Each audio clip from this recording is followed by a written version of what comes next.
Continuando con nuestro estudio acerca de la segunda venida de Cristo, en nuestra sesión anterior estuvimos hablando acerca de quién es la mujer vestida del sol, quién es el hijo varón y quiénes son el resto de la descendencia de ella. Ya estudiamos los primeros dos, ahora vamos a estudiar un poquito acerca de el resto de la descendencia de la mujer. La palabra que se usa acá en esta escritura, la palabra resto de la descendencia, en el idioma griego da la idea de un remanente pequeño. Eso es literalmente lo que esto significa. Ahora, vamos a Apocalipsis, donde aparece esta palabra. En Apocalipsis 12:17 nos dice: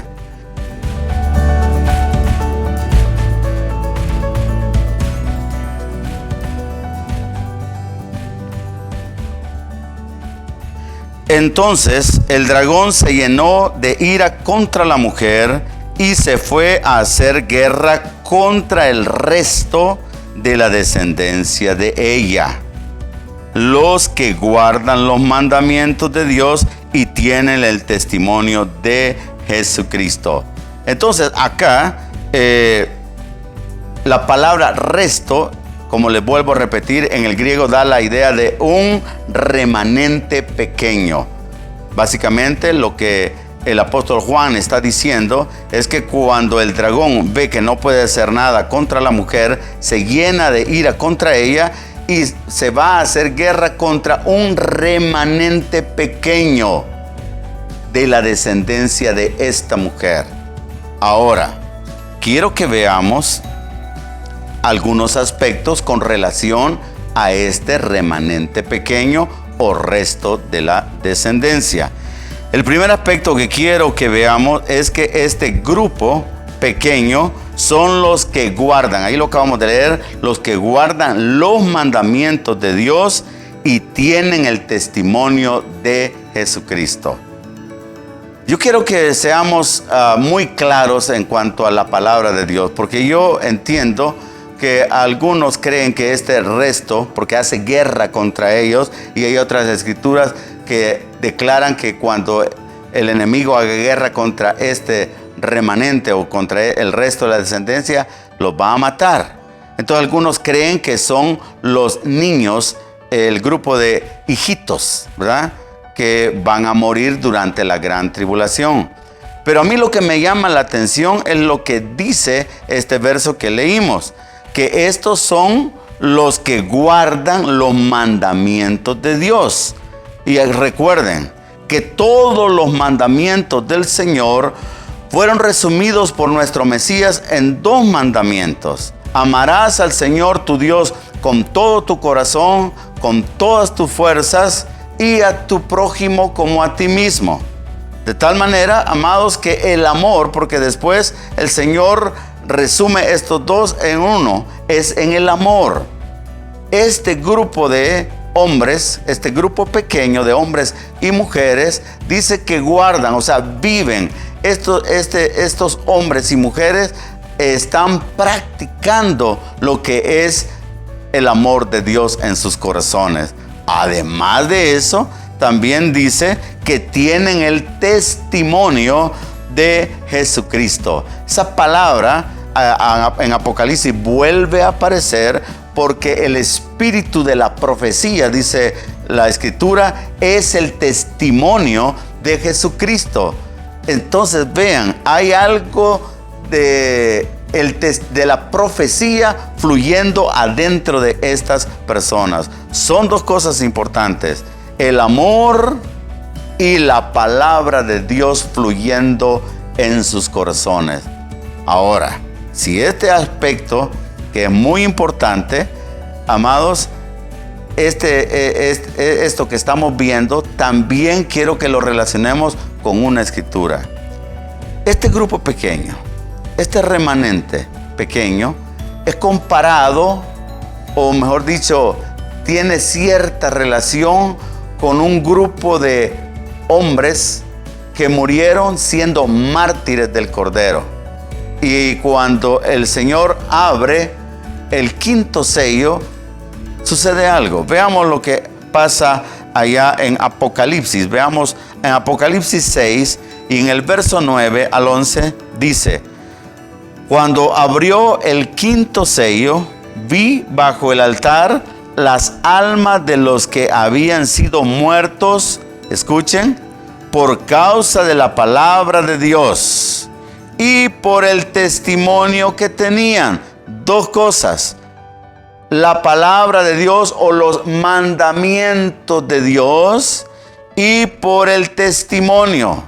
Allá dice que este grupo pequeño tienen dos cosas: guardan la palabra o los mandamientos de Dios y tienen el testimonio de Jesucristo. Y estas almas de estos mártires, aquellos que habían dado su vida por causa de Jesucristo, tienen exactamente lo mismo: la palabra de Dios en sus corazones y el testimonio también fluyendo en sus vidas. En el verso 10 dice: y clamaban a gran voz diciendo: ¿hasta cuándo, Señor, santo y verdadero, no juzgas y vengas nuestra sangre en los que moran en la tierra? Y se les dieron vestiduras blancas, y se les dijo que descansasen todavía un poco de tiempo, hasta, escuchen esto, que se completara el número de sus consiervos y sus hermanos, que también habían de ser muertos como ellos. En otras palabras, el Señor dice: tranquilos, se les da ropas blancas, reposen por un tiempo breve, corto tiempo, porque es necesario que algunos de sus hermanos, consiervos de ustedes, es decir, que tienen la palabra de Dios, guardan la palabra de Dios y tienen el testimonio de Jesucristo en sus vidas, sean muertos como ustedes.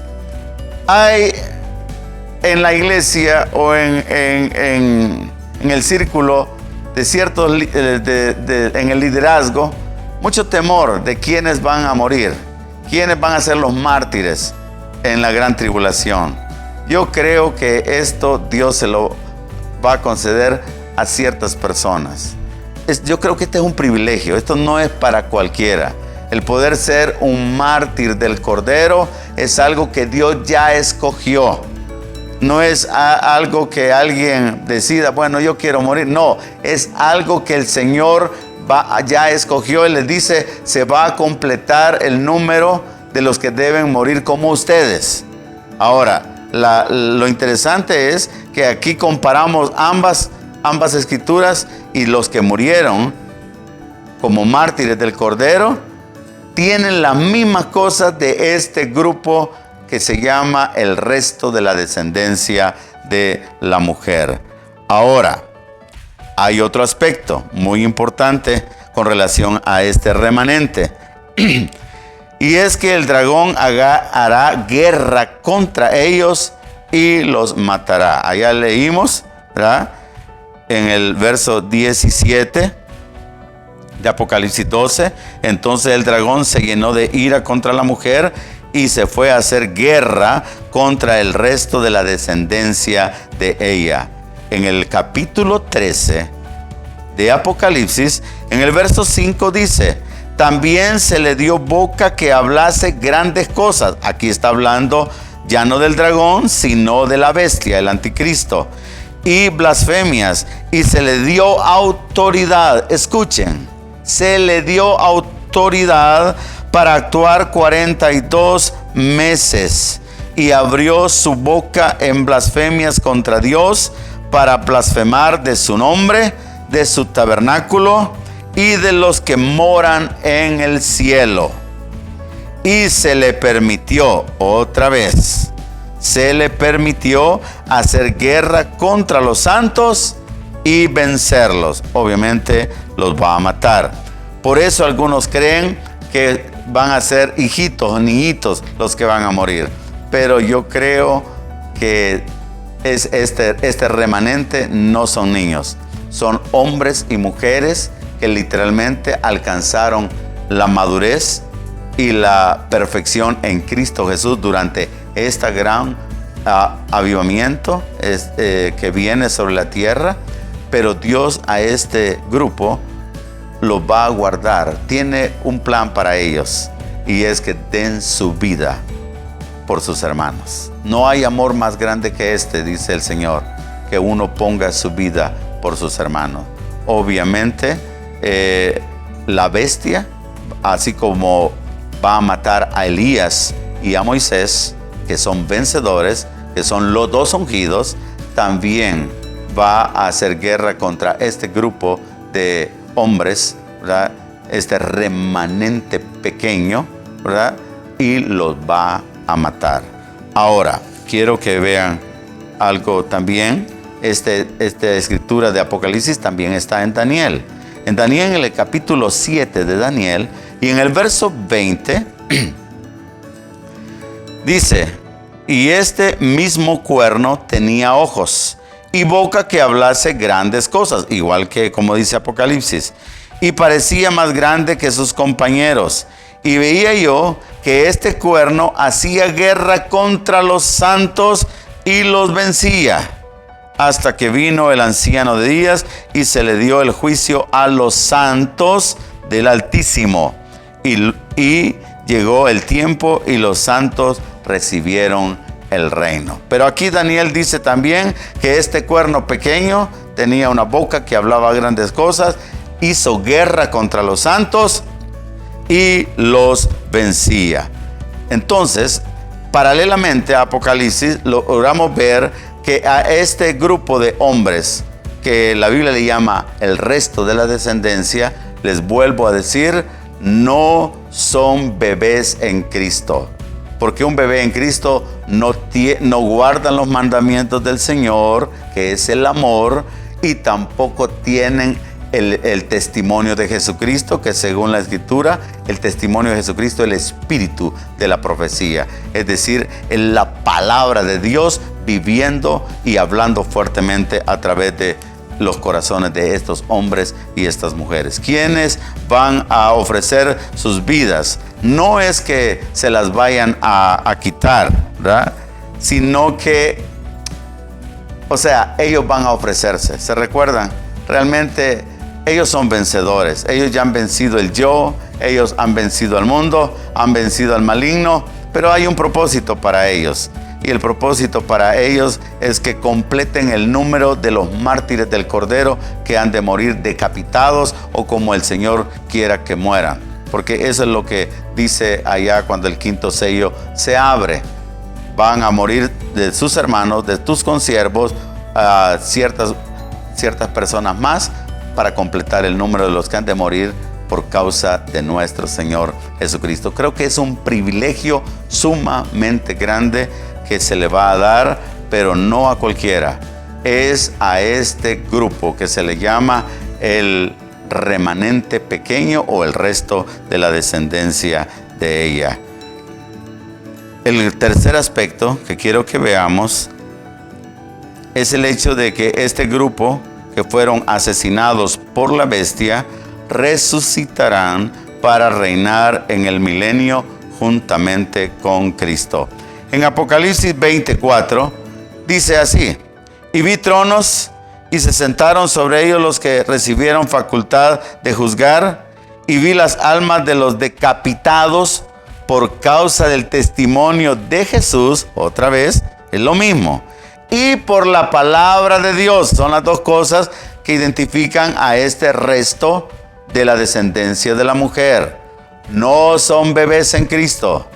Son hombres y mujeres maduros que voluntariamente ofrecerán sus vidas. ¿Por qué? Porque cuando los mate la bestia, ellos van a resucitar. Dice acá, los que no habían adorado a la bestia ni a su imagen, y que no recibieron la marca de sus frentes ni en sus manos, y vivieron y reinaron con Cristo 1000 años. La bendición es que ellos van a reinar. Así como el hijo varón va a reinar, cada uno tiene un propósito en los planes de nuestro Dios para este último tiempo. El hijo varón, el propósito del Señor es que se presenten como primicias y van a limpiar los cielos y van a reinar con Cristo. El resto de la descendencia de la mujer o este remanente pequeño es que den sus vidas por amor a sus hermanos. Ellos obviamente van a ofrecer. La bestia va a buscar a los cristianos. Es muy probable que lleguen a cierta reunión en cierta casa y obviamente el líder, el que esté allí, que sea parte de este grupo, de este remanente, va a ofrecerse para que no se lleven. Tal y como Jesús lo dijo, llévenme a mí, pero dejen a los demás que se vayan. ¿Se recuerdan cuando lo agarraron en el huerto de Getsemaní? Así va a ser también. Y esa historia probablemente se va a estar repitiendo en muchos lugares durante la gran tribulación. Lo que la bestia no sabe, el anticristo no sabe, es que ciertamente los va a matar. Pero después de la gran tribulación, en la venida del Mesías, ellos resucitan. Aleluya. Y resucitan ¿para qué? Para reinar juntamente con Cristo. Amén.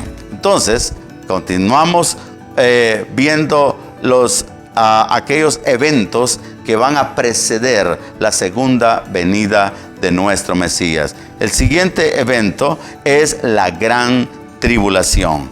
Este evento es sumamente importante que lo entendamos. Hemos estado hablando que la gran tribulación dura 42 meses, porque es el tiempo donde la bestia va a actuar.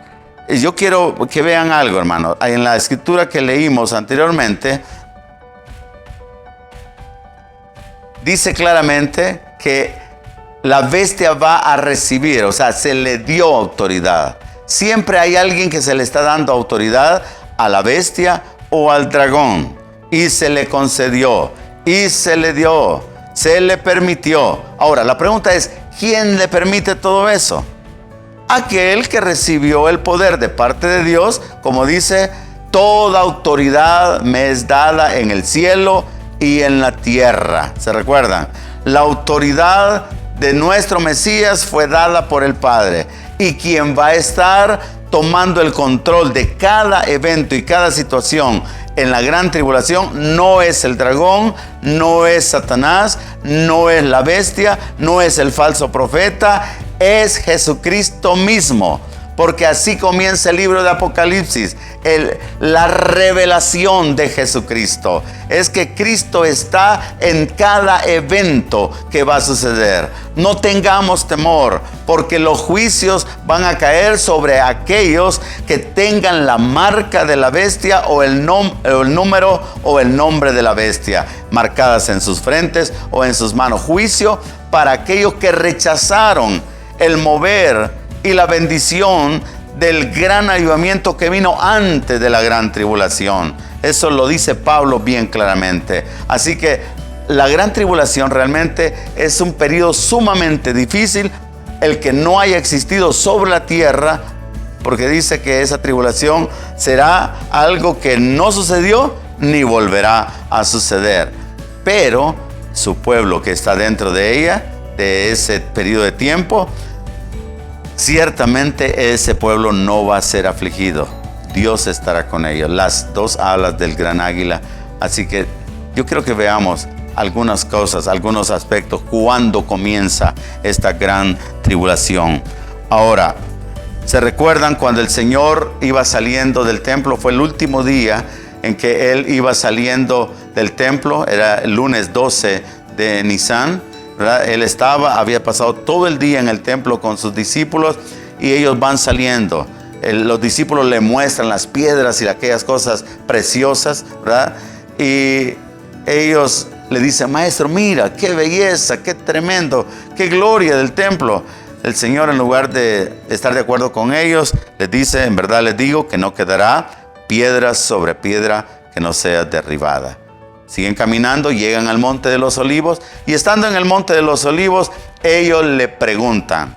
Ellos le hacen 3 preguntas. Dinos, Señor, ¿cuándo serán estas cosas? Que no va a quedar piedra sobre piedra.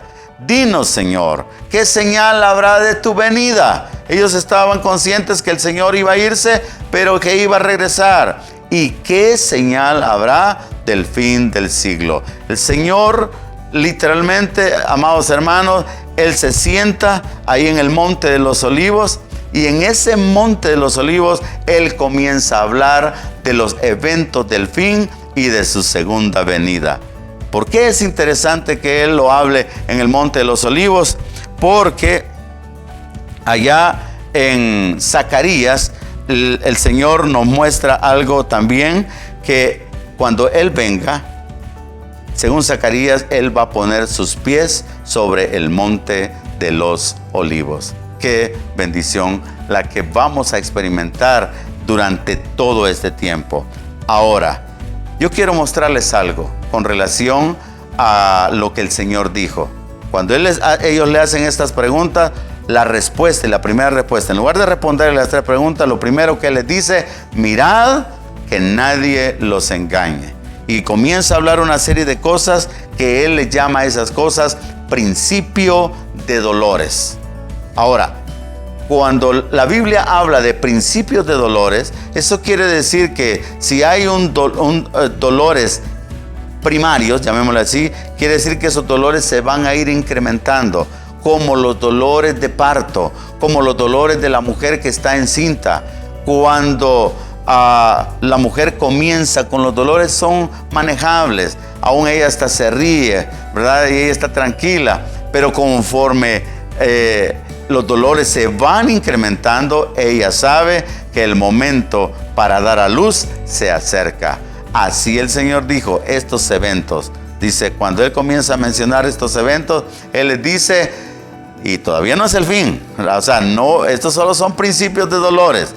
Todos los principios de dolores van a culminar, amados hermanos, con aquellas cosas que van a ser tan fuertes que nos van a introducir a la gran tribulación. Eso sí es un hecho muy claro. Ahora, yo quiero que leamos en Mateo 24 estos principios de dolores. Mateo 24, y quiero leer algunos versos. En el capítulo 24 de Mateo, y en el verso 4 dice: respondiendo Jesús les dijo: mirad que nadie os engañe, porque vendrán muchos en mi nombre diciendo: yo soy el Cristo, y a muchos se engañarán. Y oiréis de guerras y rumores de guerra.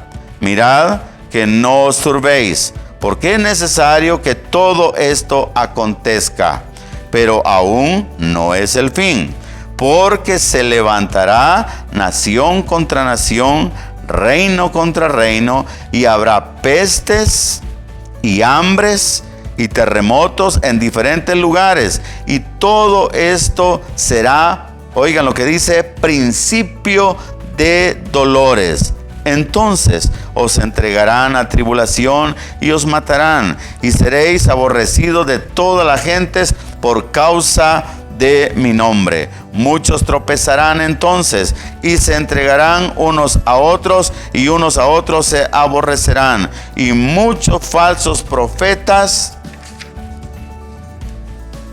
se levantarán y engañarán a muchos. Y por haberse multiplicado la maldad, el amor de muchos se enfriará. Mas el que persevere hasta el fin, este será salvo. Y será predicado este evangelio del reino en todo el mundo, para testimonio a todas las naciones, y entonces vendrá el fin. Es increíble. El Señor habla acerca de los principios de dolores. Él dice, todo esto que estoy diciéndoles no es el fin, solo son principios de dolores.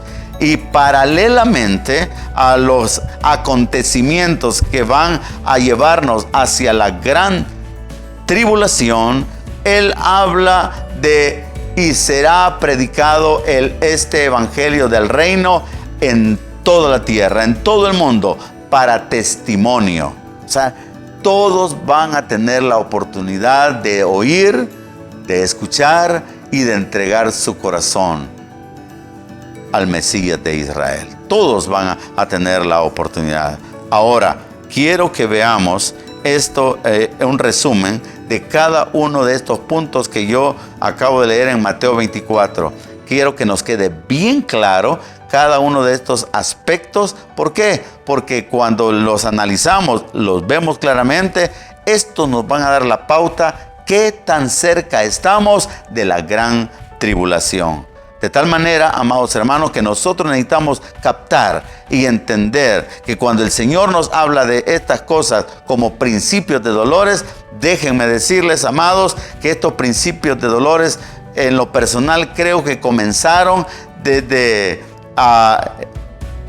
el año 1900 más o menos, y los dolores comenzaron a incrementarse allá en la década de los 50, y ahora estamos en estos dolores. Ya no son principios, cada vez es más fuerte, cada vez estas cosas se van incrementando. ¿Por qué? Porque estamos para entrar a la gran tribulación.